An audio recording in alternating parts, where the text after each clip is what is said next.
अवधूत चिंतन श्री गुरुदेव दत्त श्री स्वामी समर्थ.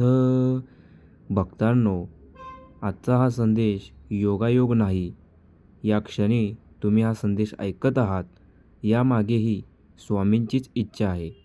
म्हणून हा संदेश घाईघाईने ऐकू नका. मन शांत करा, डोळे मिटा आणि स्वामींच्या चरणी स्वतःला अर्पण करा. स्वामी म्हणतात, माझ्या लेकरा, किती दिवस झाले तू मनातील दुःख कोणालाच सांगितले नाहीस. बाहेरून सर्व ठीक आहे, पण आतून मात्र तू तुटलेला आहेस आणि तुटत चालला आहेस. तू अनेक वेळा लोकांसाठी उभा राहिलास, अनेकांना मदत केलीस, अनेकांची काळजी घेतलीस, पण जेव्हा तुला आधाराची गरज होती तेव्हा अनेक जण दूर गेले. यामुळे तुझे मन दुखावले आहे, तुझा विश्वास तुटला आहे आणि तुला वाटू लागले आहे की आता कोणावर विश्वास ठेवू नये. पण स्वामी म्हणतात, लोक बदलतात, पण माझं प्रेम कधीही बदलत नाही. तुला वाटते की तुझे नशीब साथ देत नाही. तुला वाटते की कितीही प्रयत्न केले तरी यश मिळत नाही. तुला वाटते की इतर लोक पुढे जात आहेत आणि तू मात्र तिथेच उभा आहेस. पण लेकरा, प्रत्येक फूल एकाच वेळी उमलत नाही. प्रत्येक झाड एकाच वेळी फळ देत नाही. प्रत्येक व्यक्तीचा प्रवास वेगळा असतो. तू स्वतःची तुलना दुसऱ्यांशी करू नकोस.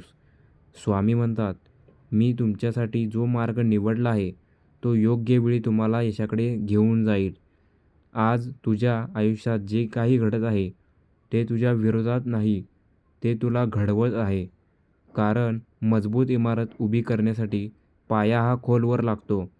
मोठे यश मिळवण्यासाठी मोठी तयारी लागते आणि हीच तयारी सध्या सुरू आहे. माझ्या भक्तांनो, कधीकधी जीवनात असे दिवस येतात की मनाला काहीच करावेसे वाटत नाही. उठावेसे वाटत नाही, बोलावेसे वाटत नाही, हसावेसे वाटत नाही. सगळे काही असूनही रिकामेपणा जाणवतो. अशा वेळी लक्षात ठेवा, स्वामी तुमच्या जवळ आहेत. तुम्ही एकटे नाही. तुमच्या प्रत्येक श्वासांबरोबरच स्वामींचे संरक्षण आहे. आज तुम्ही ज्या अडचणीमध्ये आहात त्यातून बाहेर पडण्याचा मार्ग तयार होत आहे. कदाचित तुम्हाला तो अजून दिसत नसेल, पण स्वामींचे शांतपणे कार्य चालू आहे. जसे बी जमिनीखाली शांतपणे वाढत असते, एक दिवस झाड बनते, तसेच तुमच्या आयुष्यातील चांगल्या गोष्टींची सुरुवात आधीच झाली आहे. फक्त संयम ठेवा. स्वामी म्हणतात, घाई करू नकोस. जे तुझ्यासाठी आहे ते तुला नक्कीच मिळणार आहे. आज अनेक भक्त आर्थिक अडचणीत आहेत. काहींचा व्यवसाय मंदावला आहे, काहींना नोकरीची चिंता आहे आणि काहींना तर कर्जाचे ओझे खूप जास्त आहे. पण स्वामी सांगतात, पैसा हा जीवनाचा भाग आहे, जीवन नाही. मनाची श्रीमंती सर्वात मोठी असते. ज्याच्याकडे श्रद्धा आहे तो गरीब कधीच नसतो. ज्याच्याकडे विश्वास आहे तो कधीच एकटा नसतो. ज्याच्यावर स्वामींची कृपा आहे तो कधीच हरत नाही. माझ्या लेकरा, आजपासून एक गोष्ट लक्षात ठेव. तुझ्या आयुष्यात जे काही हरवले आहे त्यापेक्षा मोठे काहीतरी तुला नक्कीच मिळणार आहे. कधीकधी देव आपल्याकडून एखादी गोष्ट काढून घेत असतो, कारण त्याच्या जागी काहीतरी अधिक चांगले तुम्हाला त्याला द्यायचे असते.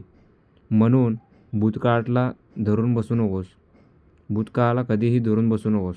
जाऊ दे जे गेले, स्वीकार जे आहे आणि विश्वास ठेव जे तुला येणार आहे. कारण तुझे सर्वोत्तम दिवस अजून यायचे आहेत. स्वामी म्हणतात, भिवू नकोस, काळजी करू नकोस, मी तुझ्या पाठीशी आहे. आज हा संदेश ऐकणाऱ्या प्रत्येक भक्ताच्या जीवनात शांती येवो, त्याच्या घरात आनंद नांदो, त्याच्या मनातील भीती दूर हो आणि त्याच्या प्रत्येक चांगल्या इच्छेला माझा आशीर्वाद लाभो. मनापासून एकदा सर्वांनी म्हणायचं आहे, श्री स्वामी समर्थ. पुन्हा एकदा म्हणायचं आहे, श्री स्वामी समर्थ. आणि विश्वास ठेवा, स्वामींची कृपा ही तुमच्यावर आहे, होती आणि कायम राहील.